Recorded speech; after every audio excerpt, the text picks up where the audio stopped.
one of the things I was glad that I did, part of being my own advocate, was they had photographers where they usually have, you know, the hospital has a photographer and they take pictures of the baby, and they came into my room and not knowing that I was going to place my baby for adoption. So it was really awkward for me to call the parents up and say, you know, is this okay? Because I didn't know it was okay to take pictures. And had I known, I would have taken pictures through the whole process, because not knowing that really helps with the grieving process in the future. But I was never told that was a good idea, or this is maybe, you know, no one explained any of that to me.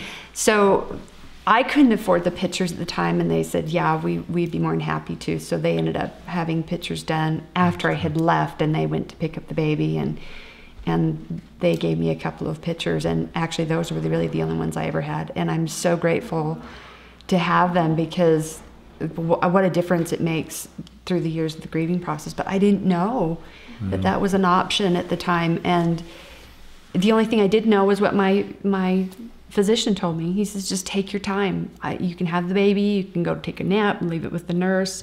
You know, I didn't know other than whatever he told me. So it was kind of unbounded territory, and I was just kind of winging it. So had I known, I would have had a camera and took a picture of every minute. I know. That's what I did. I think birth parents need to realize that they're not birth parents yet. Right. In the hospital, they're parents. Their baby, yeah. It's their baby, and that's okay. Like, I think a lot of women are afraid, and men too are afraid of bonding with that child during that time period. That's somehow going to make it harder, and maybe it does make it harder. I don't know. I've never gone through it, but I would imagine that also it increases the joy. Because generally anything that can increase joy can also increase pain. But to be able to say that I had my time with my child, and to get those pictures so I can remember them, so I can remember those moments and things like that, I just think you're the parent. And you're never not the parent, even though you sign stuff and say that you're not the parent. Right. You're never not the parent, and it's okay to be that child's parent in some way. It's different than other people's lives, but it's, you're the parent. Be the parent for that time. And I can honestly say that through counseling, those birth parents that have more time and bond actually tend to actually grieve differently than those who don't. Those where the babies are even in the NICU, so they can't hold them as much or care for them. Again, they grieve different because they didn't have as much experience. And the girls that, unfortunately, I think, don't ever hold their baby and close the door, it's really hard on them, said years later, it's a long term maybe you thing. save yourself a little bit early by kind of just pushing away. They do but then later, down the line. It comes back. I can say it does come back with a vengeance. Yes, it exactly. really does. And it's usually when you least expect it. A lot of birth mothers that talk about it secretly, when I first started talking about it openly, they hadn't even told their husbands. Wow. And so when they had gotten pregnant for the second time, even though it was in everybody else's mind the first time, that grieving process hit them like a ton of bricks, because those memories came rushing back, and to hold that in, I thought, oh my gosh, I can't even imagine how that you keep living with this and hold that in, and how grateful I was to be able to have that time with her. Because it really helps. Because it did help, because it was my way of saying goodbye. Even though it wasn't, it was more of, I'll see you later. And that meant something to me, and I'm grateful for it. I do have wishes and regrets, which I think every mother does. But I'm sure you appreciated every moment you had. Yeah, well, it's just like you said. I held him for 3 days. I took picture after picture after picture of, this is him spitting up. This is him, pooping his pants. Just these little, exactly. This is what he looks like when he's on my lap. This is when he's laying down on the bed. This is what he looks like when he's, with everything, every little detail I took a picture of, because I didn't want to forget. And I wanted him with me. And I had talked with my caseworker prior to birth and placement, and I wanted to take him home. I wanted him out of the hospital environment I wanted to get him ready for his mom and dad. I had gone and got this little outfit for him. We had put this basket together and that we were going to take to them, and I wanted my siblings to come see him again outside of the hospital. And I actually took a little nap, and we had already signed relinquishments. We had already done these things, and when it was time to leave to go to the agency to do placement, it was hard, but I don't think it was any harder than if we had done it at the hospital or if it was any other place, because it was just more time that I got to be with him and to experience him at home, even if it was only for a few hours. It was to experience what he was like outside of a hospital, just being myself, the birth father, and him, and getting him ready. And it's like I wanted him to be perfect. And then I had one of my best friend's moms came and took pictures of all of us, and those are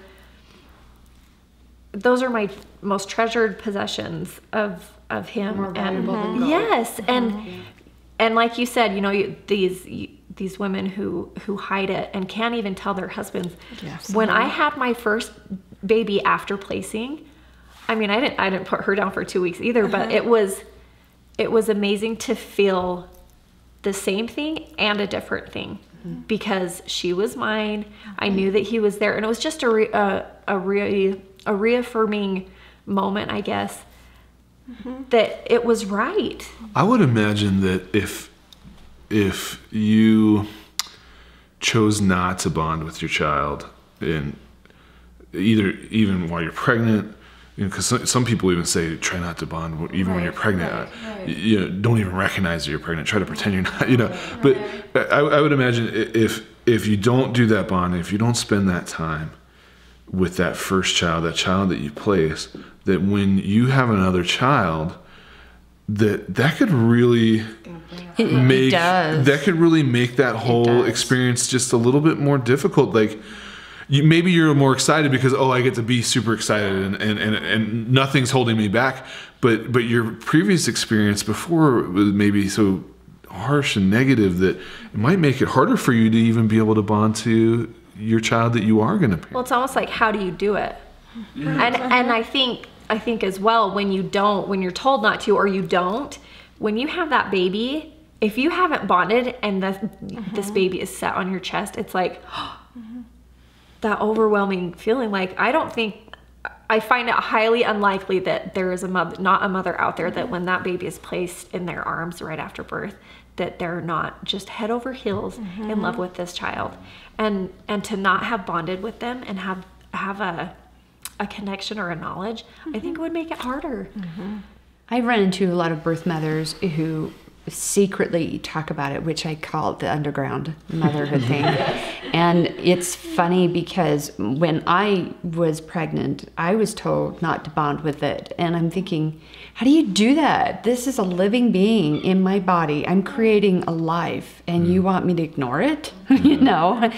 So I would not try to prepare. It was difficult to walk through the stores. It was difficult to hear a baby cry or see someone hold a baby, because those emotions started running through. And so I would find myself shutting it down. I would try to block it as if, I'm not allowed to feel this. I can't feel this. I can't deal with this. And then I would kind of move on to the next, process. And if you shut down one emotion, you're shutting down all of your emotion ability. It was. And you're not even able to be really happy about anything, or, and so. But I have to, with you had a lot of support from your family, and that mine did the exact opposite.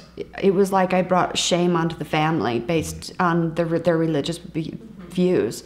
And I had no choice because I was bedridden the last couple of months. And so I literally hid from my siblings. And so I felt like I was supposed to feel ashamed, and there was a scarlet letter somewhere tattooed that I didn't know about.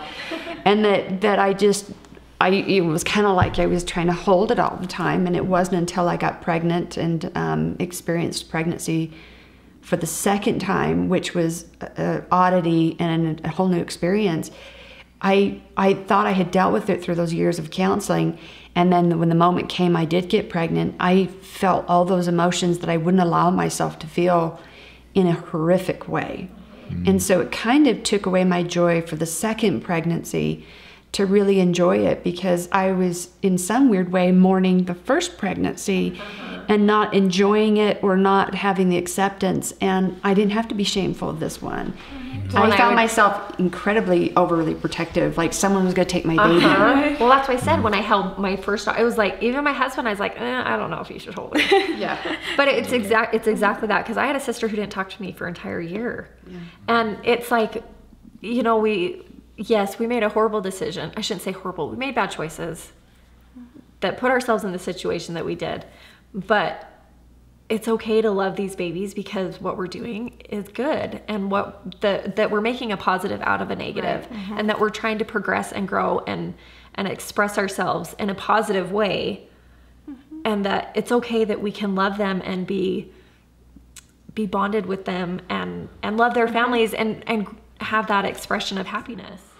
I have a friend who placed 8 or 9 years ago now, and she refused to not have a happy pregnancy. She said, I'm gonna place, but I'm still gonna be happy as all get out that I'm pregnant and I'm having a baby, and that this baby's a miracle, and you know, all of these things. And I thought that was really wonderful, just that she's, even though she was deciding that she wasn't going to be the parent, and that maybe it wasn't the best thing that she was pregnant, this pregnancy was going to be awesome, and it was going to be the best thing ever. It's still a good thing. I think every child is a miracle. It is, honestly. Yeah. I mean, to what we can create and what we create when we place these babies, like that's so cool.